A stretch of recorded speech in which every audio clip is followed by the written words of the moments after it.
പിതാവിൻ്റെയും പുത്രൻ്റെയും പരിശുദ്ധാത്മാവിൻ്റെയും നാമത്തിൽ ആമേൻ. ഈശോയിൽ സ്നേഹം നിറഞ്ഞവരെ, തിരുസഭയിലെ ഏറ്റവും സുപ്രധാനമായ തിരുനാൾ ദിവസങ്ങളിൽ ഒന്നാണ് ഇന്ന് ഈശോയുടെ മാമോദീസായ അനുസ്മരിക്കുന്ന ദനഹ തിരുനാൾ.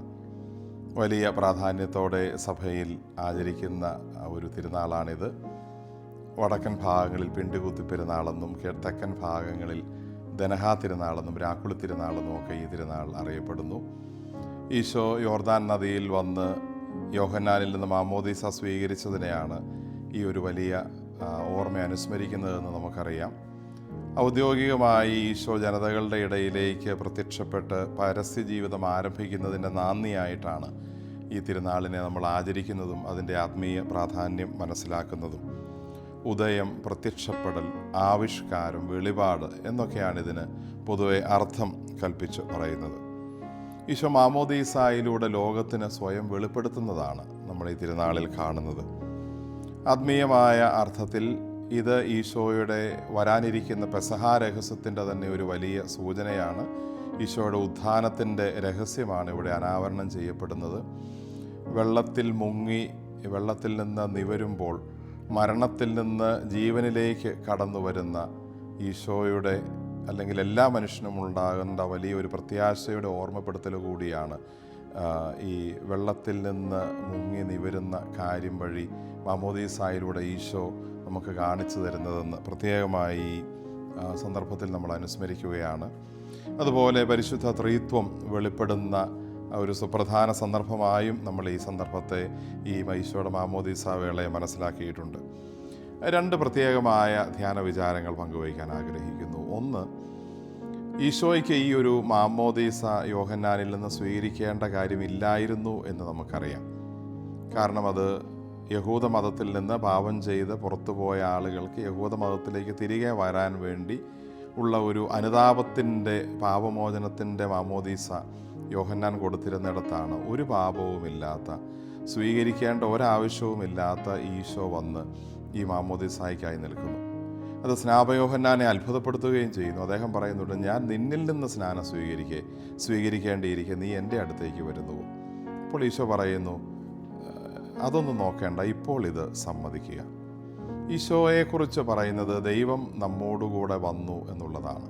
ഈശോയുടെ ജനനസമയത്ത് പറയപ്പെട്ട ഈശോയുടെ പേരാണത്, ഇമ്മാനുവൽ. സുവിശേഷത്തിൽ അത് കൂടുതൽ വിശദീകരിച്ച് പറയുന്നുണ്ട്. പാപമൊഴികെ എല്ലാ കാര്യങ്ങളിലും അവൻ നമ്മോട് സമനായി. ഈശോ തൻ്റെ ദൈവികതയുടെ പുറങ്കുപ്പായം അണിഞ്ഞ് മാറി നിന്ന് പ്രത്യേകമായൊരു വ്യക്തിത്വവും പ്രത്യേകമായ ഒരാളുമാണ് താനെന്ന് ലോകത്തോട് മുഴുവൻ പറഞ്ഞ് അകന്നു നിൽക്കാനല്ല, മനുഷ്യൻ ചെയ്യുന്നത് പോലെ അവൻ്റെ കൂടെ ചെയ്ത് അവനോട് കൂടെയാവാൻ എല്ലാ രീതിയിലും പരിശ്രമിക്കുന്ന ഒരു ഈശോയെയാണ് ഈശോയുടെ ഈ മാമോദീസ വേളയിൽ നമ്മൾ കാണുന്നത്. സ്നേഹമുള്ളവരെ, നമുക്കും ഒരു പ്രായോഗിക ആത്മീയ പാഠം ഇത് നൽകുന്നുണ്ട്. നമുക്ക് നമ്മുടേതായ സ്ഥാനങ്ങളോ ഉന്നതാധികാരങ്ങളോ പദവികളോ ഒക്കെ പറഞ്ഞ് സാധാരണക്കാരിൽ നിന്ന്, മറ്റുള്ളവരിൽ നിന്ന് മാറി നിൽക്കാനുള്ള പ്രവണത പലപ്പോഴും ഉണ്ട്. ഞാൻ വലിയ ആളാണ്, എനിക്ക് വലിയ പദവികളുണ്ട്, അല്ലെങ്കിൽ എനിക്ക് അധികാരങ്ങളുണ്ട്. മറ്റുള്ളവരിൽ നിന്ന് അങ്ങനെയുള്ള കാര്യങ്ങളുടെ പേരിൽ വ്യത്യാസം പറഞ്ഞ് അകന്നു നിൽക്കുകയല്ല നമ്മൾ ചെയ്യേണ്ടത്. എല്ലാവരുടെയും കൂടെ കൂടാനുള്ള, അവരോട് ഒപ്പമാവാനുള്ള, അവരെ പോലെ ആവാനുള്ള അവസരങ്ങളൊന്നും നമ്മുടെ മറ്റെന്തെങ്കിലും സവിശേഷതകളോ പ്രത്യേകതകളോ കൊണ്ട് ഇല്ലാതാക്കരുതെന്ന് ഈശോ തൻ്റെ ഈ മഹനീയമായ ഉദാഹരണത്തിലൂടെ നമുക്ക് കാണിച്ചു തരികയാണ്. ഈശോയുടെ എളിമയെ തന്നെയാണ് ഇത് വീണ്ടും വീണ്ടും സൂചിപ്പിക്കുന്നത്.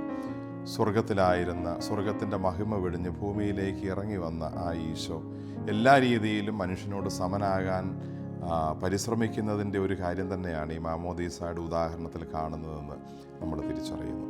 നമുക്ക് നമ്മുടെ വലിയ കാര്യങ്ങളൊക്കെ മാറ്റിവെച്ച് എളിമയോടുകൂടി എല്ലാവരോടും കൂടെ ആകാൻ ഏതൊക്കെ രീതിയിൽ സാധിക്കുമോ ആ രീതിയിലൊക്കെ ആകണമെന്ന് ഈശോ നമ്മൾ ഇതിലൂടെ ഓർമ്മിപ്പിക്കുന്നു.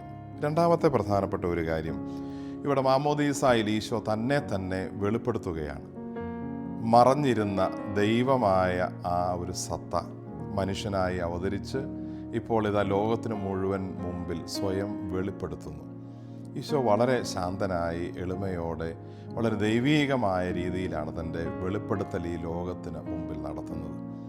നമ്മളിന്ന് ജീവിക്കുന്ന ചുറ്റുപാടിൽ പല വിശ്വാസം ഉള്ളവരും പലതരത്തിലുള്ള കാര്യങ്ങളിൽ വിശ്വസിക്കുന്നവരും ഒക്കെ പല രീതിയിൽ സ്വയം വെളിപ്പെടുത്താൻ ശ്രമിക്കുന്നവരുണ്ട്. ചിലരുടേത് അക്രമാസക്തമായി പോകുന്നു, ചിലർ വെളിപ്പെടുത്തുന്നത് മറ്റുള്ളവരുടേത് മോശമാണെന്ന് പറഞ്ഞുകൊണ്ടാണ്, തെറ്റാണെന്ന് പറഞ്ഞുകൊണ്ടാണ്. ഈശോ ഇവിടെ അങ്ങനെ ഒന്നും ആരെയും കുറ്റം വിധിക്കുന്നില്ല. സ്വയം വെളിപ്പെടുത്തുന്നത് വളരെ ശാന്തമായി ദൈവികമായ രീതിയിലാണ്. നമ്മളും ഈശോയുടെ പിൻഗാമികൾ, ശിഷ്യർ, മക്കൾ എന്നുള്ള നിലയ്ക്ക് നമ്മളും നമ്മുടെ ഐഡൻറ്റിറ്റി ഈ ലോകത്തിന് മുമ്പിൽ വെളിപ്പെടുത്തി ജീവിക്കേണ്ടവരാണ്. ക്രിസ്ത്യാനികളാണെന്നുള്ള, ക്രിസ്തു ശിഷ്യരാണെന്നുള്ള കാര്യം മറച്ചു വെച്ചല്ല, വെളിപ്പെടുത്തി ജീവിക്കണം. അത് ഈശോ ചെയ്തതുപോലെ വെളിപ്പെടുത്തുകയാണ് ചെയ്യേണ്ടതെന്നുള്ളതാണ് പ്രധാനപ്പെട്ട കാര്യം. ഈശോ തൻ്റെ സഹനത്തിൽ ക്ഷമിച്ചതിലൂടെ വെളിപ്പെടുത്തി, തൻ്റെ സ്നേഹവും കരുണയും കാണിച്ചതിലൂടെ തൻ്റെ ദൈവികത വെളിപ്പെടുത്തി.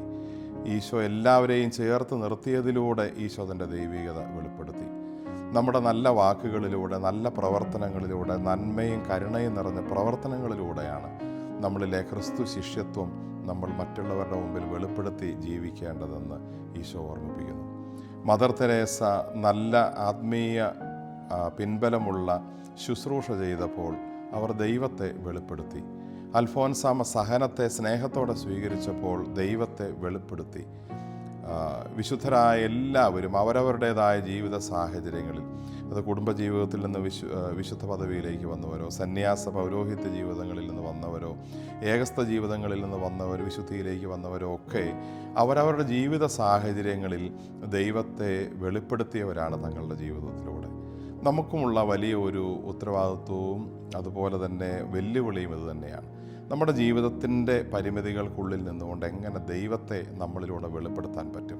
നമ്മുടെ സംസാരവും പെരുമാറ്റവും നമ്മുടെ സ്വഭാവവും എല്ലാം ദൈവത്തെ, ദൈവികതയെ വെളിപ്പെടുത്തുന്നതാകട്ടെ. അങ്ങനെ യഥാർത്ഥ ദൈവത്തെ നമ്മുടെ ജീവിതം കൊണ്ട് ലോകം തിരിച്ചറിയാൻ ഇടയാവുകയും ചെയ്യട്ടെ. അനുഗ്രഹപൂർണമായ ഒരു ധനഹാ തിരുനാൾ ദിവസം എല്ലാവർക്കും സ്നേഹപൂർവ്വം ആശംസിക്കുന്നു. ഈശോ നമ്മളെ അനുഗ്രഹിക്കട്ടെ. ആമേൻ.